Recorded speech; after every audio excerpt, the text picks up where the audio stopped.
Well, good afternoon. Thank you for joining us for our March Acton Lecture Series. My name is Dan Churchwell. I have the pleasure of serving as the Director of Programs and Education here at the Acton Institute. We're absolutely delighted you're here. For those of you joining us on the live stream, thank you for joining us from all over the country and the world.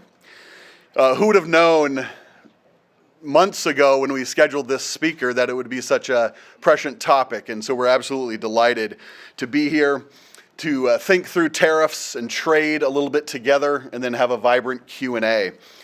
Our speaker will talk for roughly 30-35 minutes, and then we'll have try to have a full half hour for Q&A. So think of those questions as he's speaking, and we will have microphones to hand around as we do that.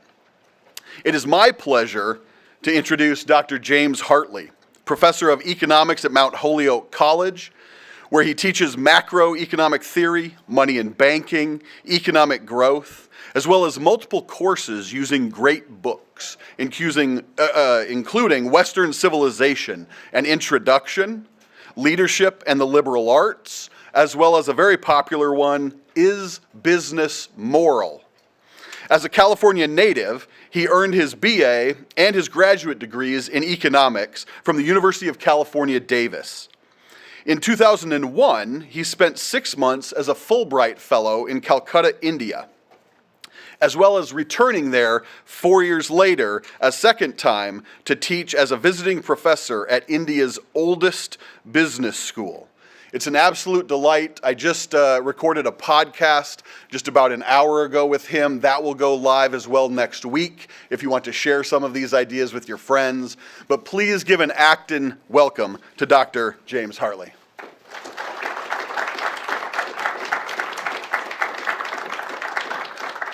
Well, thank you very much, and it's a real pleasure to be here. I always love getting out and talking to audiences that have people above the age of 22 in them, so this is fantastic. One of the interesting things about talking about economics is if you're just a person and you're trying to follow economic news by watching, cable news or reading papers or so on, it's awfully bewildering to try to figure out what's actually going on. And so I love forums like this where, I don't have any agenda here other than let's just talk about the economics underlying all of the issues that are in the state of the economy going on right now. And it turns out you need things like this because it may surprise you, lots of issues cannot be explained in 30 seconds or less, and since 30 seconds is about the timeline that you want for your viral clips, you end up with just sort of lots of statements with no undergirding or so on. So that's what we're going to do today, is we just want to talk about what do we know? Like when you think about economics of all these different issues, what do we actually know? What don't we know? How can we sort through all of these things? So I'll talk today, and the topic that I'll talk about is the tariff discussion. This was, as Dan mentioned, we had to pick a topic to sort of give a title back in January, and I think we nailed it in terms of like what would be a topic in March. I mean, it's pretty amazing. And so I'll talk a bit about tariffs for a while. Then when we get to the Q&A, feel free to ask questions about that or whatever other issues there are, right? I mean, there are lots of other economic issues out there that people come in. And one of the things I love about an event like this is if you've got things you just don't understand and want to know, this is your chance to, have somebody explain what's going on underneath it. So that's what we'll do today. So in the Q&A, feel free to ask about anything. So when we get to sort of thinking about tariffs and trade wars and all of this sort of stuff, the interesting thing about it is, as an economist, is why are we having this discussion, right? And so it turns out 250 years ago, and it's actually 250 years ago next year, Adam Smith published The Wealth of Nations, and he has a long section talking about how protectionist policies and tariffs are really bad. And then David Ricardo writes a book talking about how they're really bad. And then Karl Marx talks about how they're really bad. And then in the 20th century, we get John Maynard Keynes talking about how they're bad, and Hayek talking about how they're bad, and Friedman talking about how they're bad. And so at some level, you can say this is a failure of economists, right? For 250 years, we've been talking about how they're bad. Why are we still talking about this stuff at all? And we'll see why. I mean, that's part of what we'll explore today. And so that's what we want to think about is like, well, what exactly is going on here with tariffs? So tariffs, what a tariff is it's just a tax. I mean, it's just a tax. It's a tax on an imported good. So somebody makes a good in a different country, they're bringing it into the country, and as they bring it into the country, there's a tax levied on it, and the government collects some revenue from it. And if we want to think about the economics of it, there's two important bits of background before we can think about tariffs. The first is this. why is trade such a good thing? So economists have been talking about this for a long time, about like, why is trading with other people and people in other countries a good thing? And the interesting thought experiment is this. Let's say we wanted to we like each other, right? This is a great room of people, and we've decided we want to make all of us better off. So from now on, we will only buy things made by somebody in this room. And that's it. And we'll just benefit each other by only buying things from people in this room. And so this is the first question. Do any of you know how to produce food? Great. This is better than my college student classes, right? At least we'll have food. But how many of you can generate electricity? Or make actually, we have an electricity. Oh, man, this is like a great crowd. But you start thinking about this. Cell phones, anybody can make a cell phone? Oh, damn. I mean, it's just so sad now, right? And so we have this interesting problem of maybe we don't want to trade with we should include all of Grand Rapids. And are we better off by including everybody in Grand Rapids in our trade circle? And you realize pretty quick, yeah, we'd be better. But what about the entire state of Michigan? And then we're like, yeah, we'd be a lot better off. What about the entire United States? Yes, we'll be tremendously better off. What about adding Canada and Mexico? Oh, no, that's just the bridge too far. And why is that the bridge too far? And it turns out the interesting thing about trade, and Smith noted this in The Wealth of Nations, is as you expand the circle of trade, you can specialize more and trade for things that you can't specialize in, and we don't have to do as much. And so the benefit of trade and having a larger and larger trade circle is we all get to do the things we're particularly good at, and we all benefit from this. And so that's the argument for lots of trade. The second bit of background we need is, since tariffs are taxes, we need to talk a little bit about taxes. And this is something that's been in the news a lot lately. And the question is, when you levy a tax, who's paying this tax? And so if we think about just taxes in general, not tariffs specifically, imagine we have a good that sells for $20 with no tax. And so what that means is somebody who buys it hands over $20, and somebody who sells it gets $20. And so the amount that somebody's spending is exactly the same as the amount somebody's receiving. Now let's levy a $5 tax on it. And what this means now is you can imagine two extreme examples. One example would be the person buying the good now has to pay $25. The supplier of the good gets $20, and then the government gets the other $5. Another possibility is the person buying the goods still pays $20. The supplier now only gets $15, and the government gets the other $5.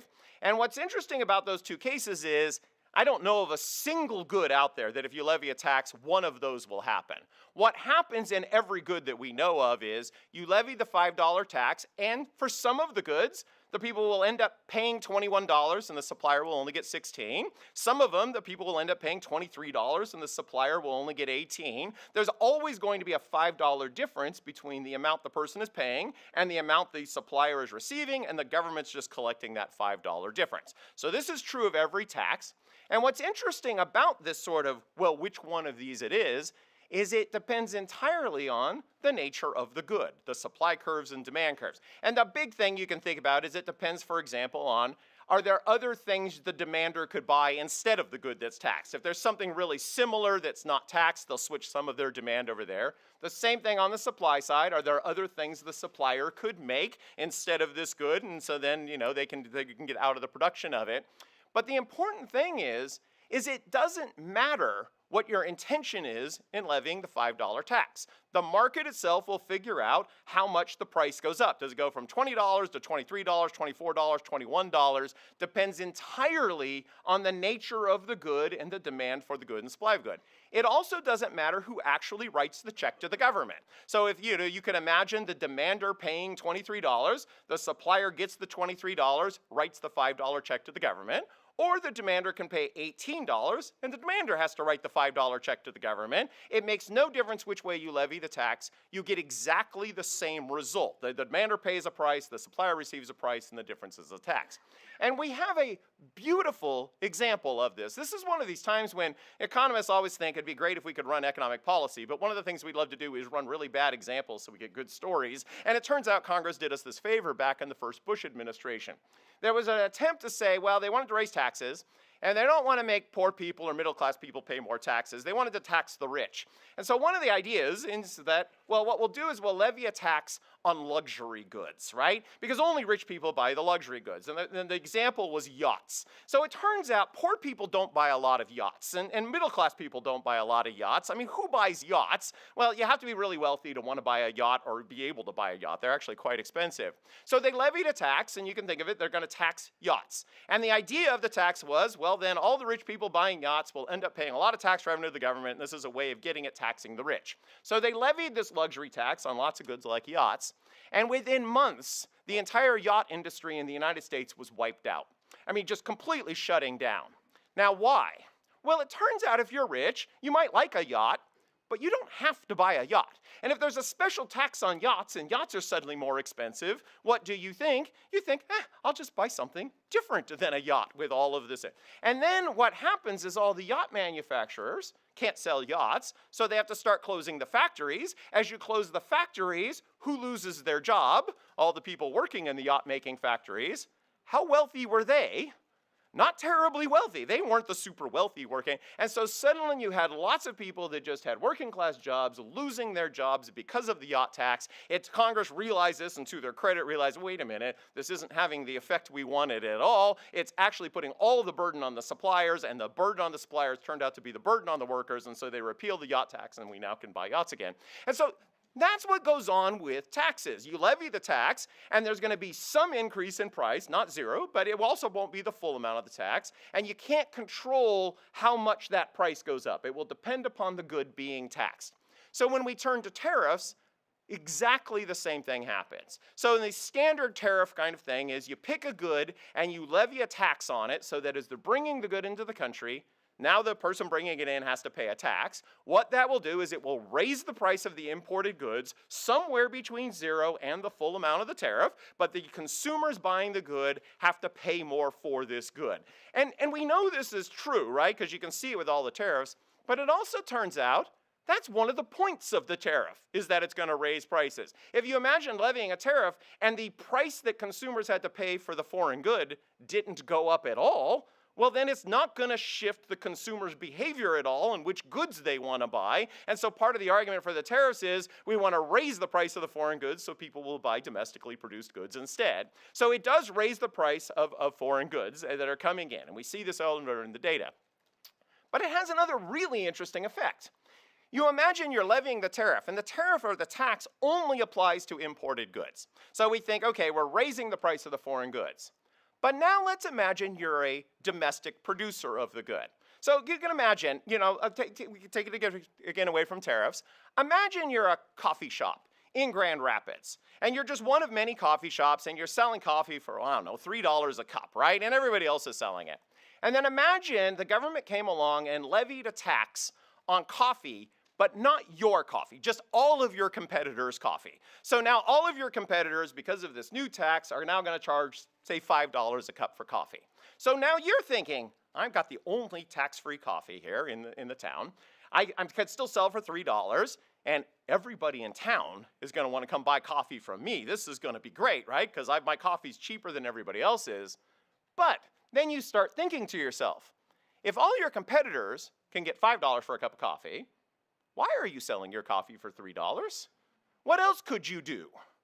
You could raise the price of your coffee. In fact, you could raise it to $4.50, and you'll still be the cheapest coffee in town. And so what do you do in this situation? Well, it'd be a little weird if you don't raise your prices. And so this is what would happen in that case. If I could convince the government to tax all of my competitors, this is marvelous, not just because now I've got the lowest one, but I can actually raise my prices too, up to at least close to what they're all charging. Maybe it's actually beneficial to just raise my prices to $5 and I get $5 a cup for a coffee that I used to sell for $3. And this is exactly what happens when you levy the tariff.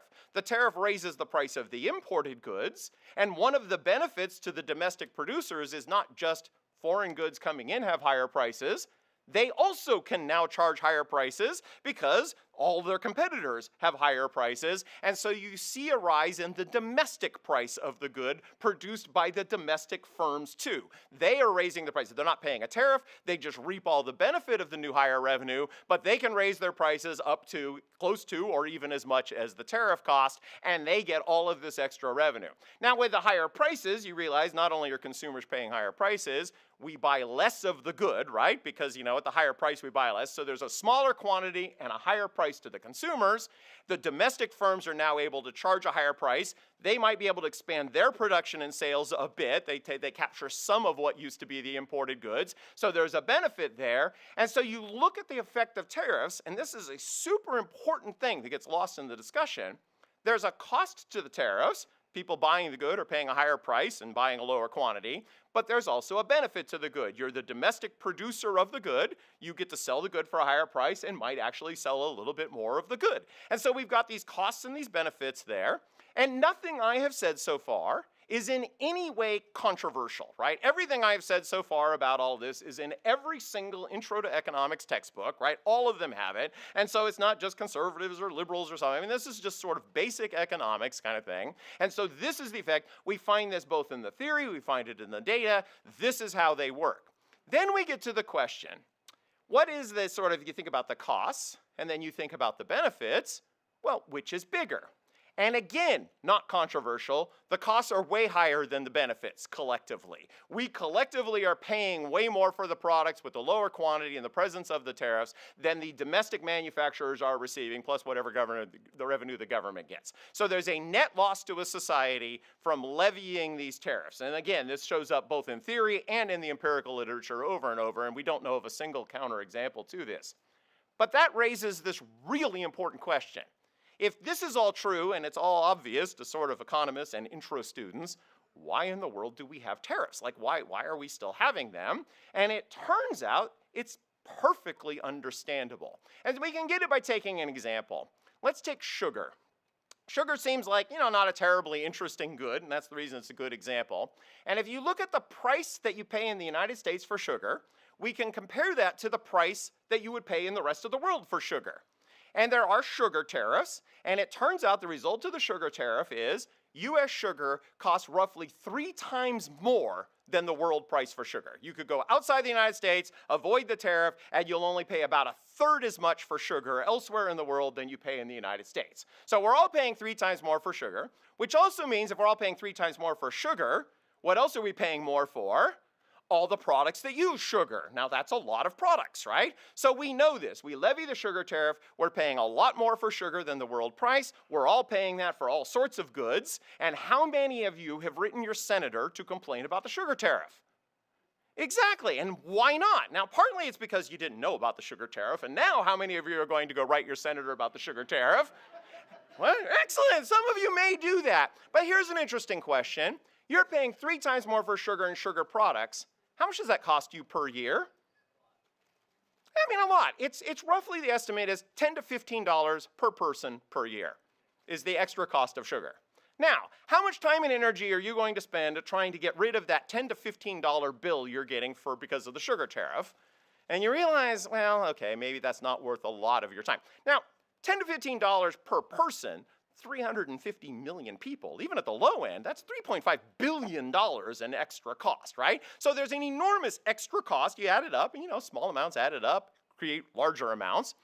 But why would we have this? Well, it turns out the sugar tariff, which costs all of us, does have a beneficiary. Who benefits from the sugar tariff?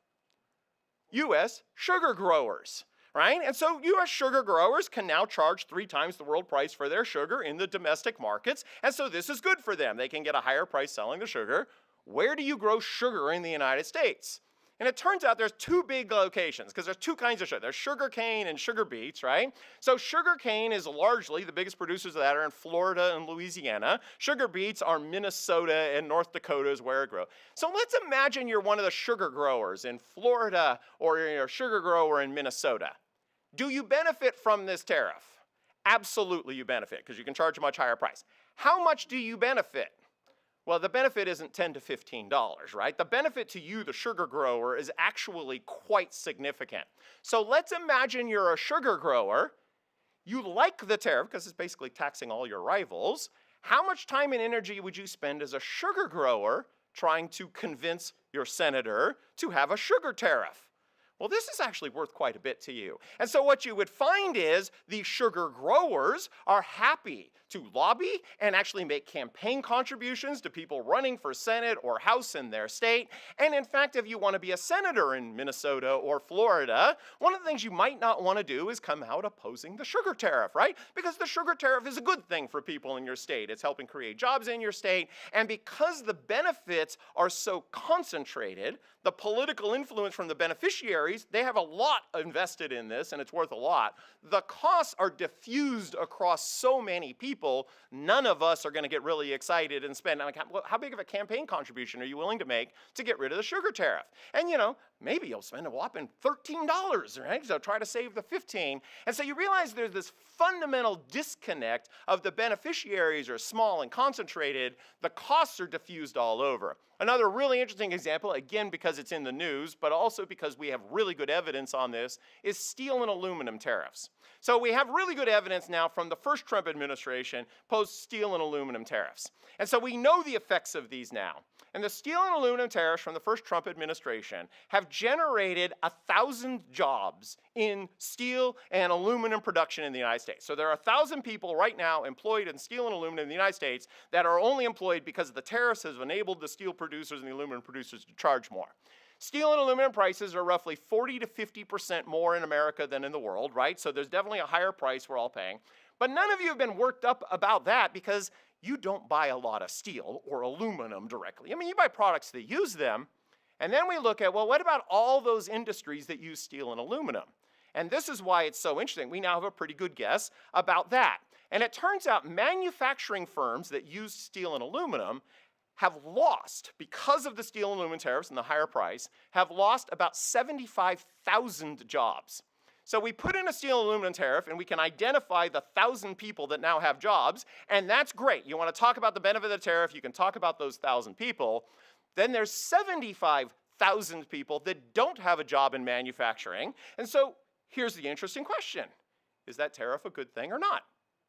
Well, if you're one of the people in the steel and aluminum industry that has a job, the tariff is a fantastic thing. It's providing the source of employment. If you're one of the 75,000 people that doesn't, well, you know what's interesting? You don't know you don't have a job because of the steel and aluminum tariffs. You just know you don't have a job. And so what's your goal? And if your goal was to help steel and aluminum industries, the tariffs are a fabulous thing, marvelously successful. If your goal was to increase manufacturing jobs across the board, enormous disaster, it's a net loss of 74,000 jobs, but you end up with these tariffs because thinking about how all of these things interact becomes a very tricky problem of trying to sort through all the things. The beneficiaries are easily identified and we can talk about it. The losers are diffused and not as easily identified. And so you run into these interesting problems of, if you want to talk about it, you've got to step back and try to put these whole pictures together. We see this sort of thing happening over and over and over. So the recent, ill-fated taxes on Canada and Mexico, the 25% that got put in place last week. Preparing this talk has been a whirlwind, by the way, because every 12 hours it changes, right? But these things get put in, and within a day, right, they got removed on the auto industry. Now, why did they get removed on the auto industry? Well, it turns out this was perfectly predictable. In fact, people predicted it. Imagine you're a domestic auto manufacturer. You're making cars in the United States or so on. You levy this tax on Canada and Mexico. If you're a domestic auto manufacturer, you're buying lots of parts from little firms in Canada and Mexico. And the reason you're doing that is because we've had all these free trade agreements and it was easy to do that. So you're buying parts from all of these, and suddenly the parts costs were going to go up 25%. You're a domestic auto manufacturer. Suddenly you have to pay 25% more for all the parts. And so what's going to have to happen? Well, either you're just going to get crushed or you're going to have to raise the cost of your cars quite significantly. So this is going to impact the domestic auto manufacturers by forcing them to pay the higher price. But what's really curious about that is Japanese cars weren't affected by this tariff in any way, form, or manner. Neither were Korean cars or German cars. And so we have this weird thing. You levy this tariff on Canada and Mexico, and the result in the car industry was going to be pushing up US car prices, leaving all these cars produced in all these other countries of the world completely unaffected. And Ford Motor Company, you can understand, the CEO got this. He gets on the phone, they drop it, and then they drop it on the cars today, and then the next day, people began to realize, wait a minute, cars aren't unique here. This is true of lots of goods. And so they remove the whole thing here. And so we end up with this weird world of you levying the tariffs. Levying the tariffs on a whole country is fundamentally different than levying them just on the individual products. It's harder to identify who's benefiting from this tariff at all, which raises a really fascinating point. I mean, I think this is sort of, I find this deeply fascinating. I'll see if you all do too, right? But here's the fascinating point. What is the goal of levying tariffs just on Canada and Mexico? Now, you'll notice that's different. I get the goal of levying a steel tariff is you want to help domestic steel manufacturers. So, but why would you levy these taxes on whole other countries? And then you begin to think, well, the stated rationale was worrying about phenol imports and so on. And then you think about that, and that's not an economic reason at all. And this reminded me of something that occurred to me back in the first Trump administration. There was a time when there was a pastor that was just on trumped-up charges arrested in the nation of Turkey. And he was imprisoned on, some sort of espionage charges that were just sort of ludicrous. And Trump heard about this, took it up as a cause, and so he said, well, we got to do something about it. So he levied really high tariffs on Turkey. Now, why are you levying tariffs because this pastor was arrested? I mean, it's hard to figure out the connection. But after doing that, the pastor was released from prison, comes back to America in short order. Trump gets rid of the tariffs. And this created this really interesting, for me, it was like this novel kind of conflict of like, I know tariffs are creating all this harm. He levies the tariffs to help a pastor, and it worked. So then that got me thinking, wait a minute. When would it be okay to levy tariffs for non-economic reasons? Like, if you just want to use them as an instrument of foreign policy, when would it be okay to levy a tariff which is going to cause harm to your own country, right? I mean, you're going to do this harm. And then I was thinking, like, how do you even sort these things out? And then I remembered there's all these old doctrines of just war. And just war is sort of a fascinating thing. Wars are bad. We all agree wars are bad. But there is a long-standing tradition that sometimes it's okay to fight a war. And if you're going to fight a war, then you need to have the ethical kind of thing here. And you think through all the ethics of when is the war justifiable. So it made me realize, well, what if we thought about something like a just tariff doctrine? We know all the economics of this are bad, but when might it be okay to levy tariffs for purely non-economic reason? You're just trying to do something else. So it turned out, this is kind of an interesting thought experiment, and then it sort of turned out to be an easy one to think through. You just go get the doctrine of just war, like when is it okay to have wars, and you translate it over, and then you realize, oh, well, just tariff theory would say something like, well, the harm being done by the tariffs has to be less than the harm being done by this other thing, right? It would be thoroughly unjustifiable to say we want to limit this harm and we're going to do something even more harmful, so it needs to be less. You need to have some expectation that there's a reasonable probability that it will succeed, right? You can't levy the tariffs and think, it won't succeed. I mean, you need to think, you need to have a clear, well-defined what will it take to remove the tariffs and think through that. You need to make sure that the people who are negatively affected aren't the most vulnerable. If you levied this tariff and the people that were hurt were widows and orphans, then that gets a little harder to justify. So you think about this and you realize there may be very good reasons to levy tariffs for non-economic reasons.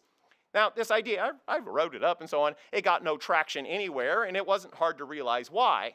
In order to think about a just tariff thing, in order to think about ethically levying tariffs, the first step is you have to acknowledge tariffs create harm.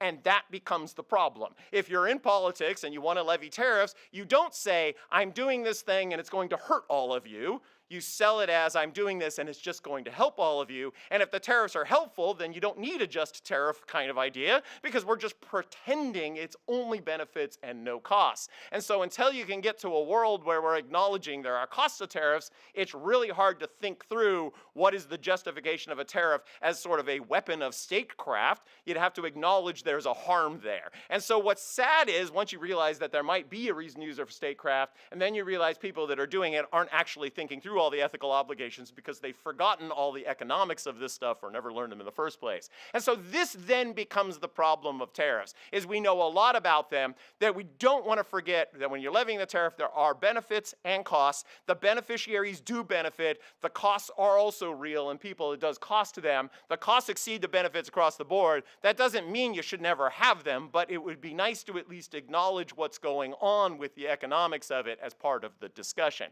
This then becomes for me the sort of interesting thing about the current world that we're living in right now, where the tariffs are coming in one day, going away the next day. And one of the really interesting statistics that's out there is there's a measure of economic policy uncertainty. So the Federal Reserve Bank of St. Louis has a big database, and they've got this in there. And if you look at this index of how uncertain do people feel about politics, and it turns out this number, it bounces around a lot because people change how certain they feel about things. There is a giant spike in September of 2008, which you may remember is when Lehman Brothers melts down, AIG's bailed out, and the government, and we have no idea what's going on, the whole world, and it turns out giant spike then, right? Lots of uncertainty about what are policies. There's a second big spike in March and May of 2020, which again you may remember is suddenly this pandemic hits and we're all trying to figure out what's going on and mass uncertainty. We're going to spend 2 weeks getting rid of it and it doesn't work and it's not. And so we all just have no idea what policy is going to be. And there is a third big spike and it's right now. And why is there a big spike right now? You'll notice it's not a financial crisis. It's not a pandemic. There's a big spike right now because if any of you can tell me what economic policy will be in 6 months, I will laugh. I mean, like, we have no idea collectively. That all by itself becomes a problem. You create this much uncertainty just about what the policies will be. There is an extra harm from all this discussion of if you imagine you're trying a business and you're trying to think, do you want to expand your product line? Do you want to open a new factory? And if you don't even know what the policies will be, what will the tariff policy be in 6 months or so on? All by itself, it's hard to spin the uncertainty as a good thing in any way. So we have all this harm going on just from the uncertainty. But then we also want to acknowledge this, because one of the things when we talk about economics is people, and you're all starting to look really depressed, right? And we want to remind you, we live in the wealthiest country in the history of the world. I mean, no doubt about it. We have more wealth in this country than any other country in the history of the world. The lifestyles we live is just sort of staggeringly huge, right? And so you look at that kind of lifestyle, and then you imagine things get a little bit bad. We will still live in the wealthiest country in the history of the world. And we don't want to lose the perspective there. Living in the wealthiest country in the history of the world does not mean there aren't problems. There are lots of problems. And we can talk about as many as we want in the Q&A, but sometimes people lose the perspective that we are way better off than anyone was in the year 1600, when, life expectancy is short and, 20% of kids are dying before the age of 1 or something like that. Like half of everybody's dying before the age of 15. We no longer live in that world.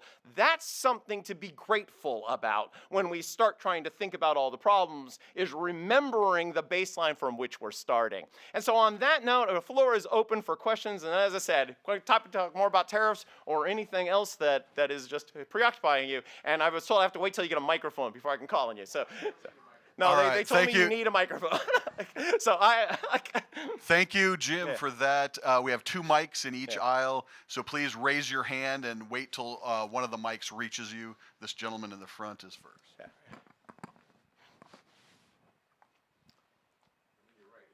Yeah, I got a big voice too. Yeah.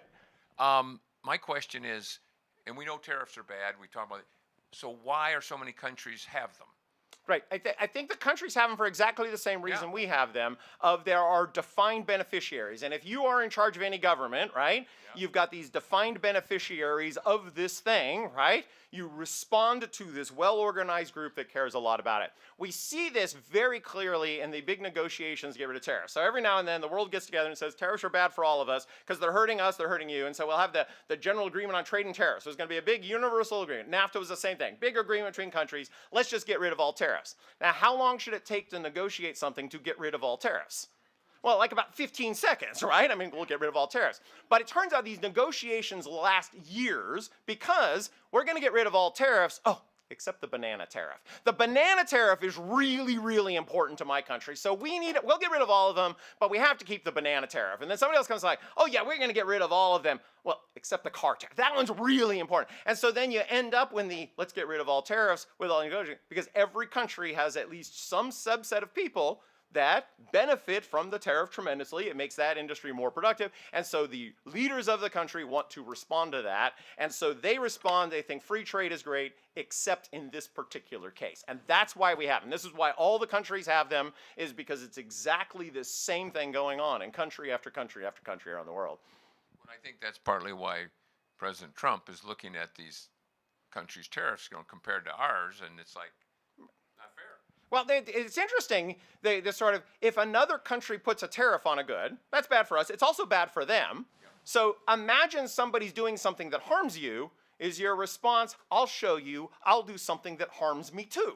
And that becomes what the tariff problem is, of like, yeah, I'll cause some harm, but I'm also going to harm myself. And then they respond by saying, you know what, we're going to double down on things that harm each other, and then we're just ramping up the mutual harm. There are no winners from the tariff other than, like I said, the individual local firms. But this whole idea that the best thing I can do about your tariffs is impose them on myself, every country would be better off and more wealthy and more prosperous if they got rid of just their own tariffs, even if the other countries keep their tariffs. You're better off not having them yourself. And so then that's the trade war thing, is sometimes governments get in this idea, well, I want you to get rid of your tariffs, so the way I'll do that is I'll impose really high tariffs, and then they impose really high tariffs, then we impose higher ones. And that's the trade war thing of just sort of this competitive, let's just damage each other until we get together and sign a free trade agreement that we lower them back down to some level that we spend 2 years trying to figure out. But there's just unambiguously this problem of the politics of this. And again, it's worth acknowledging there are the beneficiaries. And if you're a government and you don't respond to the powerful industries in your country, you may not be the government for very long.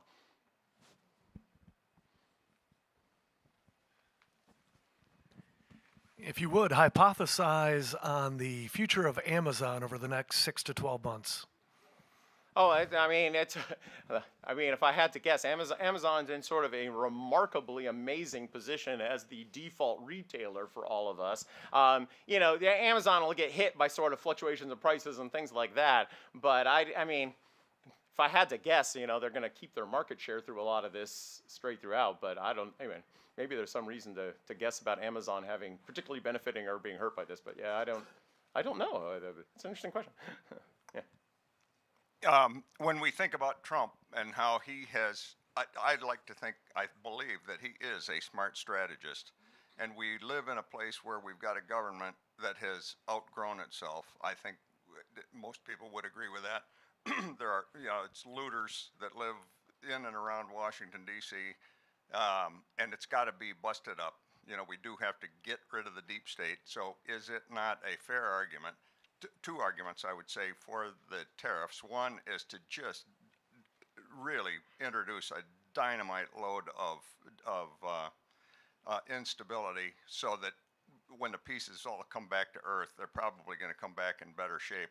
And the second one is I believe that the current administration has said that the reason for the tariffs is to move manufacturing back to the United States, and it appears to me that some of the initial results are super favorable, with the auto industry moving, and I'm trying to think of the others that have got, you know, $500 billion plants that they're going to build in the United States that were in question before. Right. I think there's two things, the two parts to your question. The first is the sort of, and I don't think it's a mischaracterization to describe a lot of the Trump strategy is, let's just blow things up, and then when things fall back to earth, they'll be better. And that's an interesting theory, right? Will it work? Because the question is, when they come back to earth, will they be better or will they be worse? And again, right, I am very much agnostic on this. I have no idea of the blow everything up and then we'll try to put things back together. A year from now, it's possible we'll be talking about, hey, it worked really well, and that's what the optimists among you think. But it's also possible, blow things up, and when you try to put, and you can't put them back together. You just, you know, it's the Humpty Dumpty problem. It's broken apart and we can't put it back together. And that's what the pessimists among you think, right? And I'm sitting here saying, I don't even know how to predict which one of those is more likely. I do know the uncertainty all by itself is a drag, but it is, I mean, if he's right and it works, then I think we'll all be saying this is great. But if he's wrong and it doesn't work, I think we'll all be saying this is a disaster. And that becomes the interesting thing. This is the economist in me. I would much have preferred the sort of, we're only going to blow up the things that we need to be blown up and keep the things that are intact instead of this wholesale. And I get the argument for the wholesale, we're just going to go do all of this stuff. I mean, I understand the argument, but it leaves me a little nervous when people are just insisting this will all work out. I don't see any reason to know that it will work out. The bringing back manufacturing jobs to the United States is interesting. And there have been some big stories about plants that are moving in or kind of thing. But what's interesting is, if you really wanted to bring manufacturing jobs back to the United States, well, we already know one thing you could do. You could get rid of these steel and aluminum tariffs. Just remove them, and instantly, U.S. steel and aluminum prices fall down to the world price. And we know that creates not 1,000 or 2,000 new jobs. That creates 75,000 new jobs. We don't know which industries they are. We may not even hear all the stories, but we know there's a huge creation of them. So again, you know, we focus on this one factory came back and this is great, we'll be making this thing. And I get that's a good news story and all of that. But what we don't hear about is when you have the tariffs, all the jobs that don't get created because of the higher prices. And so that's the trade-off that I think gets missed in these discussions about some of the firms bringing manufacturing jobs back to the United States. I know from my own research and demographics that the American consumer has been steadily losing purchasing power and capacity. The standards of living are going down for 80% of the people in the country. And I know, for example, that in the 70s, the Detroit MSA was 7th in per capita income, and it's hardly that today. At the same time in Detroit that it ranked that way, about 30% of all the jobs in the MSA were in manufacturing. So there seems to be a correlation between manufacturing jobs and consumer wealth. It is also true from my research that the MSAs like Phoenix that are growing rapidly right now, population and income growth combined in the Phoenix MSA the last 2-3 years has been around 9%. In the 70s, when Phoenix was just simply growing, not so much in income, it was growing at about 6% a year. After NAFTA, all of the MSAs in the country, their real personal income growth dropped by half. And so I'd like your reaction to what does that all mean, and how will Trump's policies take a look at that? Because the government has redefined what inflation is in the early 80s, and I think in a cynical way that inflation is at least 9%, has been structurally for a long time. And I think that is why the American middle class has disappeared. So this is what I would say. You know, I mean, the kind of numbers you're citing, I mean, they're out there. I don't think they're accurate, right? I mean, in other words, if you're looking at things like what's happened to average incomes over time, in order to make those kind of estimations, what you have to do is come up with measures of how much have prices gone up over time. And we're guessing about that. But part of the problem with all of the price index measures is things like this. How much did your cell phone cost in 1975? And so we got a problem here. And this turns out to be across the board. Your car, like to buy a 2025 car in 1975, how much would that have cost? And you realize the kind of products people are buying in the 70s are completely different than the kind of products we buy now, right? You can't buy 1970s refrigerators or cars or all of these sorts of things. The technological advances in all of these things is massive. So when you're trying to figure out these sorts of translations of the things, you actually end up with numbers that do not suggest the big falls of things like that. The 9% inflation number is probably off, right? That it hasn't been nearly that high, particularly in recent years, excepting the most recent inflation, which it did hit that. Then we end up in this sort of other issue of like we're trying to think about all of these things, right, and trying to make these comparisons across time. And we know we're all living in societies now where we have all of this extra wealth or things like that. So then it becomes this question, how much better off are we, becomes something that is disputed. And again, you can get different numbers.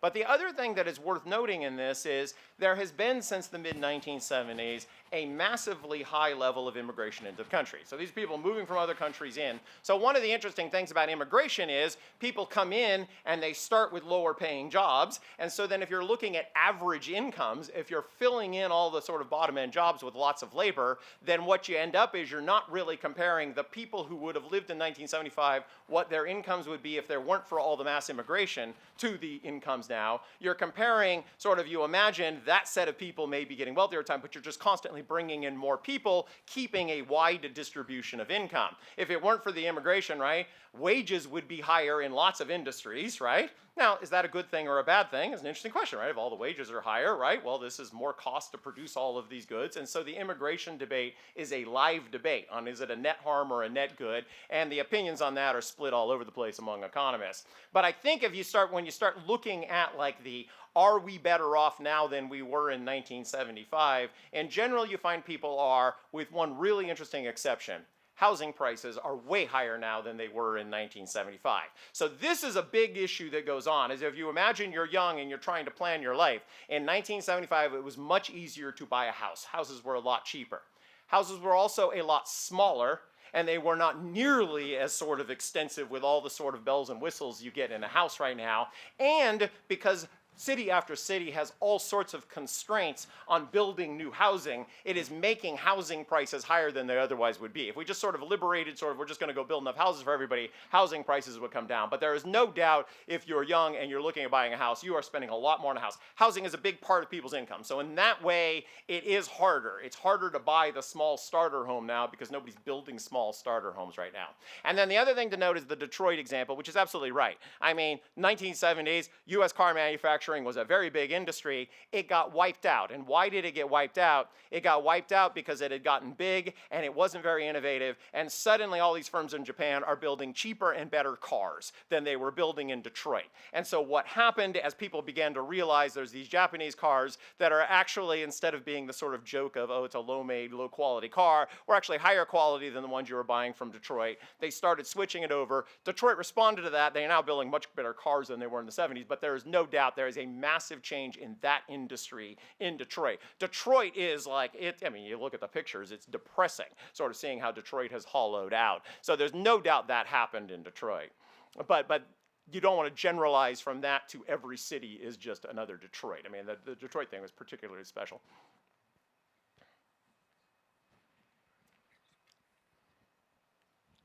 Did the Smoot-Hawley tariffs in the 20s contribute to the Depression? Yeah, that's one of these interesting things. The quick answer is the Depression was not caused by the Smoot-Hawley Act at all, right? The Depression, and we've known this since Friedman and Schwartz did their big work, there is a massive collapse in the money supply which drags the economy right down with it. So if you want a cause of the Great Depression, it was the massive mistakes by the Federal Reserve in just sort of letting the money supply collapse, and it just completely crashes the economy.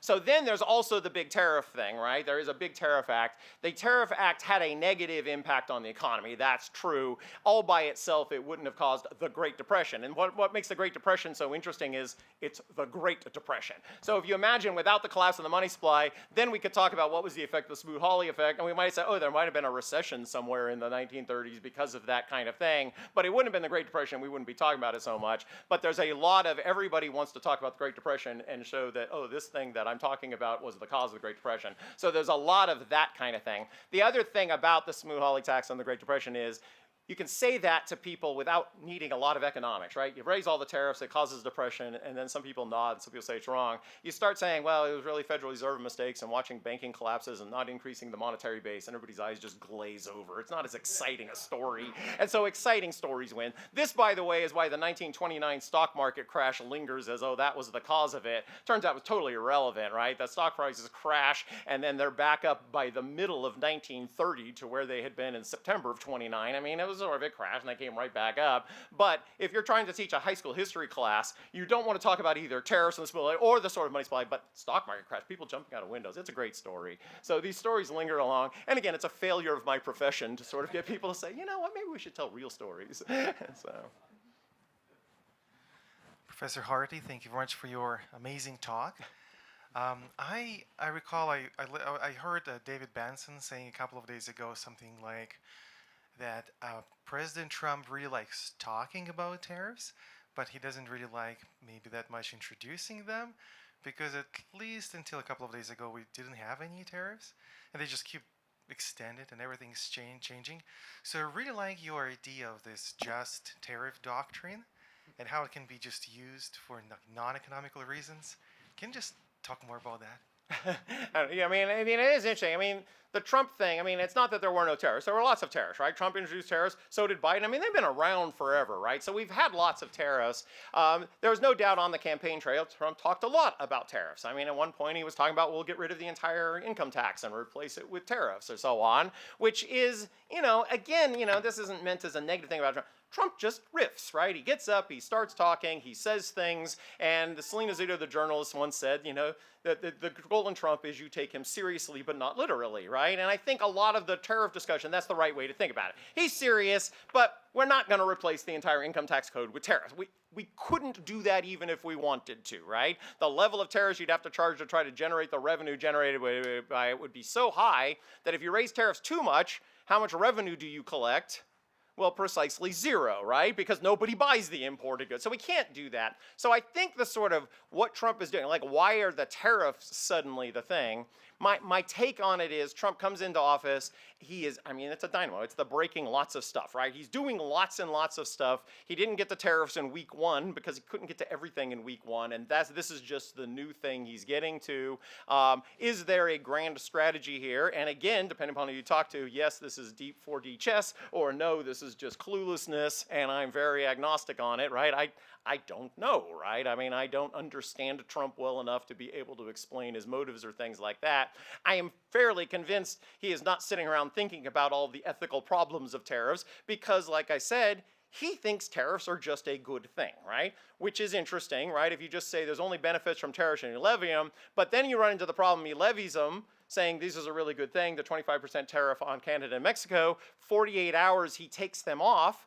But if they were a good thing, why did he take them off 48 hours later? But he didn't get rid of them. He just sort of delayed the implementation for 30 days. So maybe they are a good thing after all. So I would love, I mean, it'd be great if you could get Trump in a room, no cameras, and just talk to him and say, what is the goal here? What do you really think about tariffs? It would be fascinating. I'll never get that opportunity to have the conversation, to just find out like what he is doing and what he is thinking about. And again, I mean, I'm sure many of you have a very good explanation of what he's doing, and that's great. I'm glad there are lots of explanations out there. But as somebody just sitting back and reading all those explanations, I can say they are all over the map, right? I mean, and sort of both the proponents and what they think he's doing and the people who hate him, what they think he's doing. It's really hard for sort of the dispassionate observer to sort through and try to figure out what exactly is going on.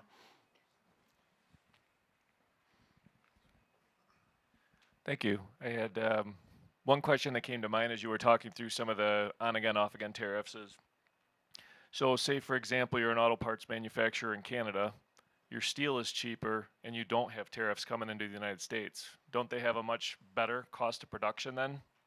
In some ways, yeah, they would, right? They wouldn't be having to pay for the imported steel or so on, and so then they would do that. The interesting question is, if you moved that same manufacturer to America, could they produce the product as cheaply as it's getting produced in Canada? And we're certain they couldn't, because if someone could produce a factory in America to make the thing cheaper, somebody would. And so the fact is that, like, you know, this is the problem with trade, right? It's just like we could say, well, we in this room could start producing these car parts, but honestly, we in this room couldn't start producing these car parts in any way that would be competitive. So there is no doubt that sort of because of the tariff thing, this interferes with sort of where is the natural place to produce things. If you imagine getting rid of all the tariffs, there would be a lot of reshuffling of where things are produced, but we still wouldn't produce everything within the country, right? I mean, it would be interesting to figure out what would actually get produced here, what would get produced overseas that we bought. That'd be big changes.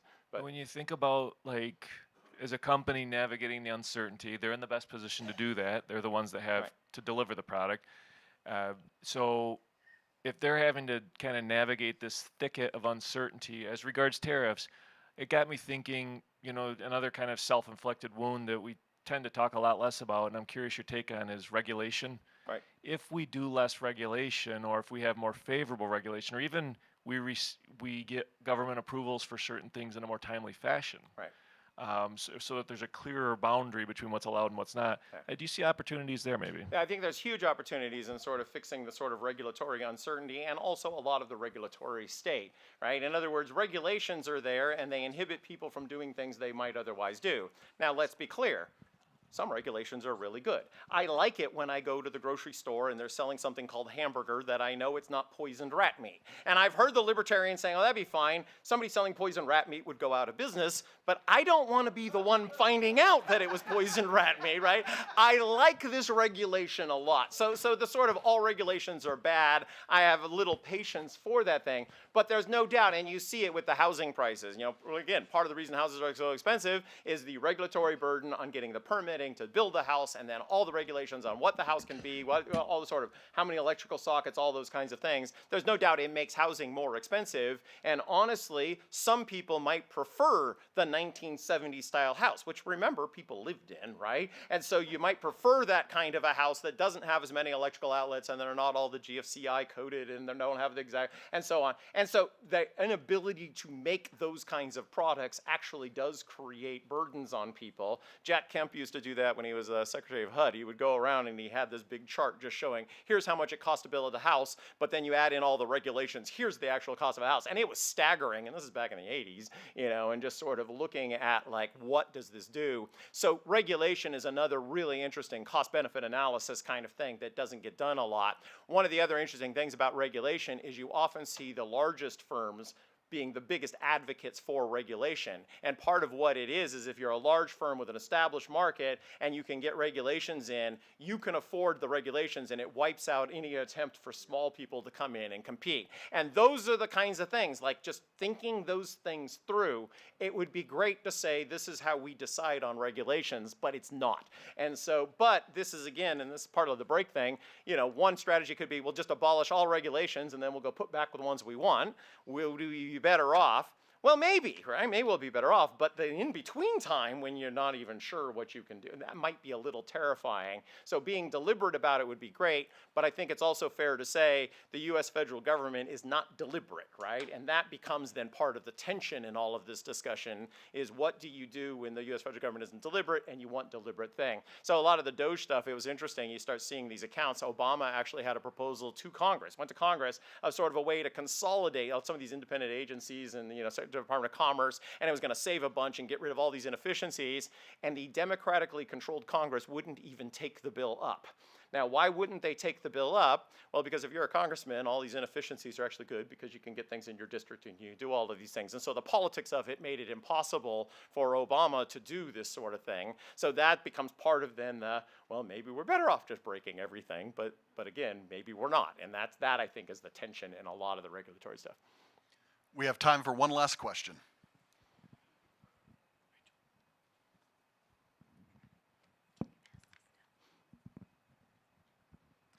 Would you say that there is such a thing as a healthy tariff, where it doesn't breach the law of diminishing returns, where it provides significantly more benefit for the people of America than it harms them?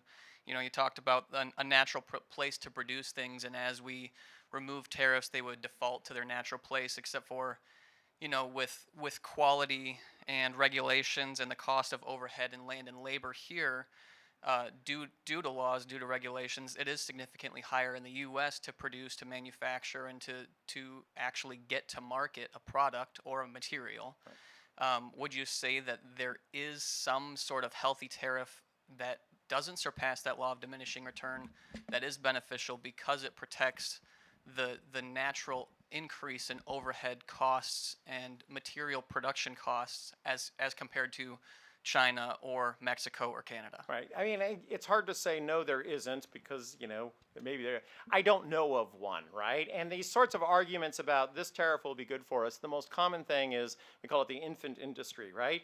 You've got your fledgling firm. It can't compete against all these firms because they're all just established and they're going to undermine you. So you put the tariff in to help your domestic industry grow, and then eventually you'll be able to get rid of the tariff, and then they'll compete on the world stage, and this will be a benefit. And there's been lots of studies. Countries have been saying this all the time, and what ends up happening is the tariff just never goes away, right? And so then the firm never learns how to compete with all the other firms without the tariff, and then removing the tariff. And so that's what makes me nervous about just the argument, oh, this will be a healthy tariff, is you'd have to actually work it all out. Like, what is actually being achieved here? And if what is being achieved here, and this is the reason it's hard to imagine, if what's being achieved is all your consumers now have to pay a higher price for this product, there is a cost right there. Then you'd need a benefit coming to the new producer that's going to be so massive, more than just one firm adds a few jobs. Again, in theory, I can imagine something, but like I said, we've never seen the example of it, and I don't know of anybody who's figured out these are the tariffs that actually would provide a net economic benefit.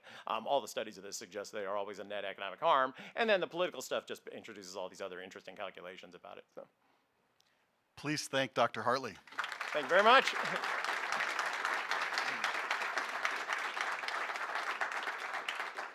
He's given us a lot to think about, so I really appreciate your comments and your questions. Reminder to visit our bookshop. We have several books out with some economic themes similar to what we're doing today. Reminder to turn your name tags in on your way up the stairs. There's a bucket for that. And then also the QR code on your program. Please, if you'd like to fill out a survey, give us feedback. We actually do look at these and compile this information. Do that as well. Just really quickly, upcoming events. March 20th, we have a great evening event co-sponsored with the Braver Angels organization called Immigration Wars, Ideas, Ideals, and Ideology. That's at 7 p.m. March 20th here in the auditorium. April 15th, the Free Market Roadshow panel conversation on Hayek's use of knowledge in society.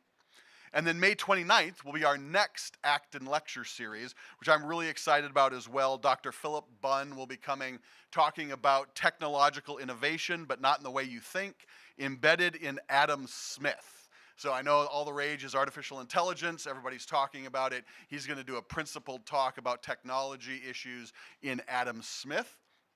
And then finally, Acton University. I know some of you have been to our flagship conference the third week in June every year. It's our 20th anniversary this year. Right now, if you're unable to make it, we'd love to have you, obviously, for all 4 days. If you're unable to make it, our dinner plenary tickets and our one-day passes are now live. So you can go to our website, acton.org, and sign up for some of those great events as well. Thank you for joining us, and have a wonderful afternoon.